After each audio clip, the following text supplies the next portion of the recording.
Cricket দুনিয়ায় রচিত হয়েছে এক অনন্য ইতিহাস। মাত্র 14 বছর বয়সে আইপিএল এর মঞ্চে শতক হাঁকিয়ে বিশ্ব ক্রিকেটকে তাক লাগিয়ে দিয়েছেন রাজস্থান রয়্যালসের বিস্ময় বালক বৈভব সূর্যবংশী। গুজরাট টাইটান্সের শক্তিশালী বোলিং আক্রমণের বিরুদ্ধে সূর্যবংশী নামেন যেন ঝড় তুলতে। মাত্র 35 বলেই ছুঁয়ে ফেলেন শতকের মাইলফলক, যা আইপিএল এর ইতিহাসে দ্বিতীয় দ্রুততম। আর কোনো ভারতীয়ের জন্য এটাই সবচেয়ে বেশি দ্রুততম। তার এই ইনিংসে ছিল 7টি 4 আর 11টি বিশাল ছক্কা। রশিদ খানের মতো বিশ্বমানের স্পিনারকেও ভয় পাননি তিনি।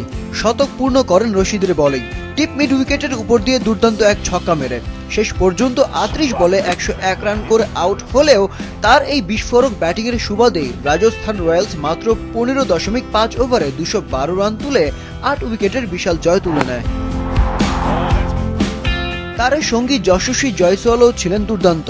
অপরাজিত থাকেন 70 রানে। দুজনে মিলে গড়েন 166 রানের অবিচ্ছিন্ন উদ্বোধনী জুটি, যা আইপিএল এর ইতিহাসের অন্যতম বড় পার্টনারশিপগুলোর একটি।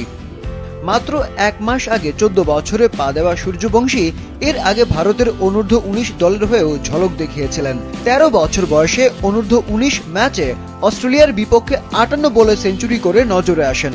আর সেই পারফরমেন্সের ফলেই আইপিএল নিলামে রাজস্থান রয়্যালসের হয়ে 1,10,00,000 রুপিতে চুক্তিবদ্ধ হন।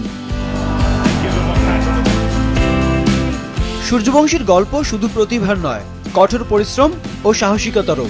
বিহারের একটি ছোট্ট শহর থেকে উঠে আসা এই তরুণ প্রথম শ্রেণীর ক্রিকেটে মাত্র 12 বছর বয়সেই অভিষেক করেন। রঞ্জি ট্রফিতে বিহারের হয়ে ইতিমধ্যেই 5টি ম্যাচ খেলে ফেলেছেন। তার এই অর্জন কেবল রাজস্থান নয়, গোটা ভারতের ক্রিকেট প্রেমীদের আশায় বুক বাঁধিয়েছে। অনেকেই তাকে ভবিষ্যতের জাতীয় দলের তারকা হিসেবে দেখছেন।